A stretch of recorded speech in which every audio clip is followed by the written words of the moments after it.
before I start with arrays, let's see why we need them.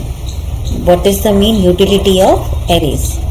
Like here in this program, you are able to see that in this program we are doing average of 5 numbers. So how these numbers are stored? These are different memory locations, but each one is having different name. N1, N2, N3 and so on. Now here I have taken only 5 numbers.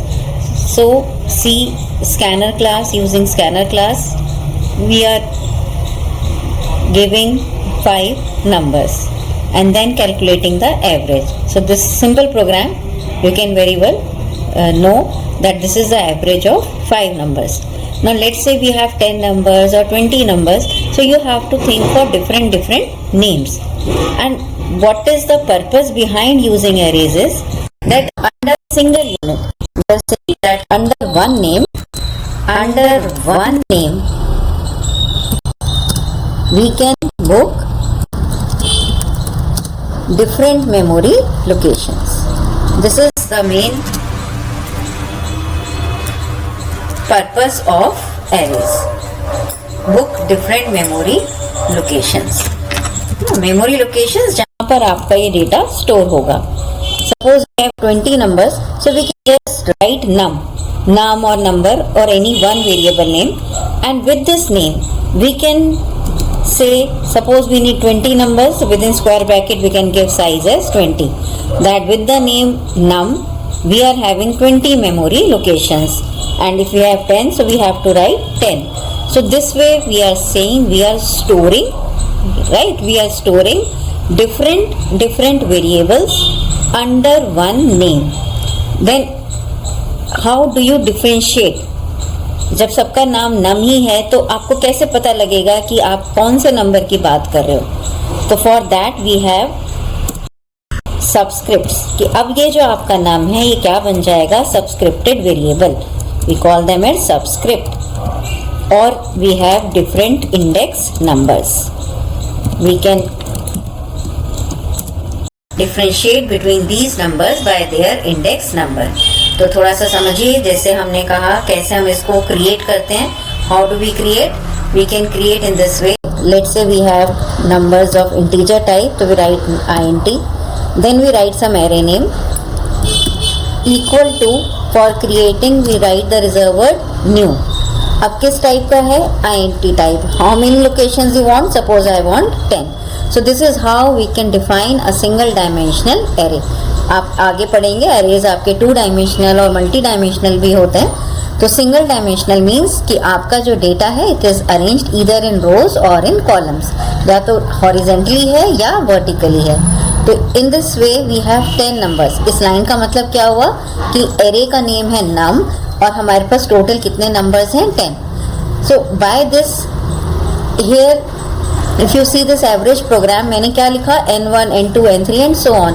So in place of thinking of different names, सभी का नाम क्या है? num. इसके साथ आपके 10 locations book हो गए.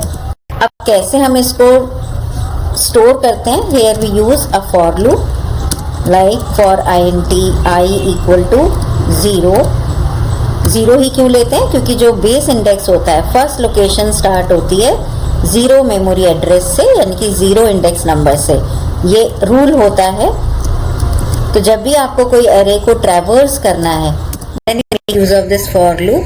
क्योंकि फॉर में आप क्या कर सकते हो? इनिशियलाइजेशन, कंडीशन को देना, एक्सप्रेशन आपका जो अपडेट का है, this you can give all together which will save your time. तो in spite of using for this while or do while, with arrays our preference is that we use for loop. In this loop, now here I say sc dot next, जो आप लिखते हो ये loop के अंदर आ जाएगा. sc dot next integer numbers हैं तो वी राइट int. किसको रीड करना चाह रहे हैं हम? नंबर्स को. नाउ नम कैसा है हमारा? Now it is a subscripted variable. तो will say num of I is equal to, num of I equal to next means कि पहले I की वैल्यू 0 होगी, तो num of 0 में फर्स्ट लोकेशन में आप कोई नंबर रीड कर रहे हैं. Then I changes to 1, then I changes to 2. So in this way, with the help of only these two lines, you are storing 10 different numbers. You are able to read 10 different numbers under the name num. इस programme को अगर आप देखो average में, यहाँ आपने 5 बार 6 बार एक ही statement को आप लिखते जा रहे हैं और मेमोरी में ही सारे नंबर ऑल टुगेदर स्टोर नहीं हुए हैं। जहाँ जहाँ स्पेस मिलेगी इंटीजर टाइप के डेटा की 4 बाइट्स की, तो n1 के एकदम पीछे या n2 या n3 नहीं होगा। It can be stored anywhere, but with the arrays में और क्या फायदा है कि these 10 numbers are stored all together. तो जब आपका कंपाइलर इसको कंपाइल करेगा तो एक एड्रेस, 0 एड्रेस मिलते के साथ ही सारा का सारा डेटा उसको एक ही जगह मिल जाएगा, जिससे क्या होगा आपका your execution is fast, program execution is fast. तो इसको अब एक बार मैं ठीक से लिख देती हूँ कि अगर हम एरे को ट्रैवर्स करना चाह रहे हैं, मतलब रीड करना चाहते हैं या राइट करना चाहते हैं, तो हम किस तरह से करते हैं कि आपने पहले इसको डिक्लेयर कर दिया। दिस इज द डिक्लेरेशन कि आप ये बता रहे हैं कि आपका एरे जो है वो डिक्लेयर हो गया है। न्यू करके आपने क्रिएट करते हैं। ट्रैवर्स करना है तो आपको फॉर लूप करना पड़ता है, और रीड करना है तो नेक्स्ट टाइम लूप के अंदर आता है। Similarly if you want to display, तो आपका जो सिस्टम आउट है वो आपका फॉर लूप के अंदर आ जाता है।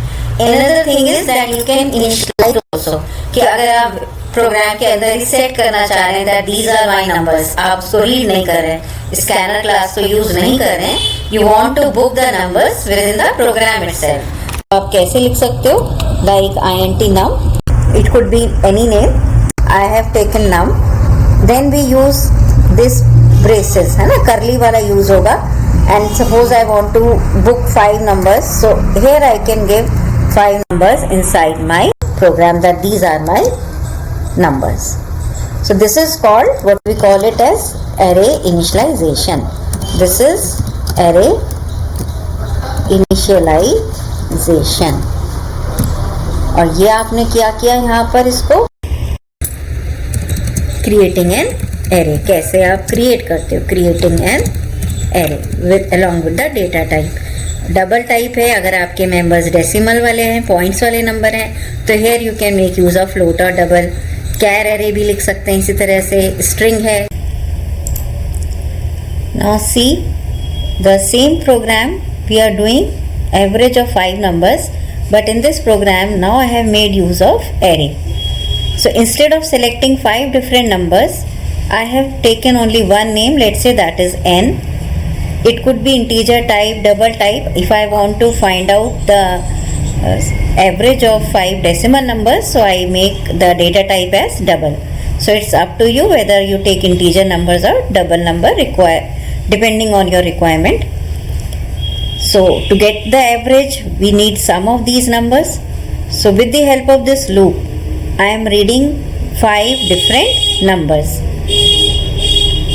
n of I means now this n is my subscripted variable। ये किसके साथ यूज होगा? अपने इंडेक्स नंबर के साथ। सो जब 5 की वैल्यू होगी 0, n of 0, first time the value of i is 0, so n of 0 means I want to enter the first number। when it goes back to the loop again, I is incremented, it will become 1 and then 2 and then 3 and up to 5। so 0 to 4, that means this loop will go 5 times and we can enter different numbers, and those numbers will be summed up in this variable sum. This is sum equal to sum plus n of I. So one by one numbers will be entered and all the numbers will be added up in the variable sum. When it comes out of the loop, it will come to this line, one more variable average, which will store the average of these numbers. So sum divided by 5 will give you the average. With these statements, this line will be printed once numbers are, various numbers are, with the help of this loop. Again I have used this loop and system out print line n of I. That means one by one all the numbers will get printed. Now length function, I may use here I less than 5 as I have used here, and you may also use the length function of this array, that n dot length, which will store the number of elements present in this array n, means 5. So write here 5, or you can make use n dot length.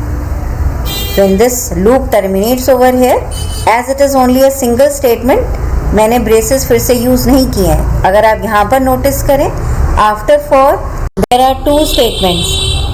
For more than one statement, again we have to apply this braces. Compound statement है, एक से ज़्यादा है तो फिर से brace लगाएंगे। यहाँ फॉर के बाद मेरे पास सिर्फ एक ही स्टेटमेंट है तो इसमें ब्रेसेस में लिखना ज़रूरी नहीं होता। सो जब ये सारे नंबर्स प्रिंट हो जाएंगे then finally we can print the average of these numbers. So let's compile this program. When I execute, now here it is asking for numbers, so I can write the numbers here.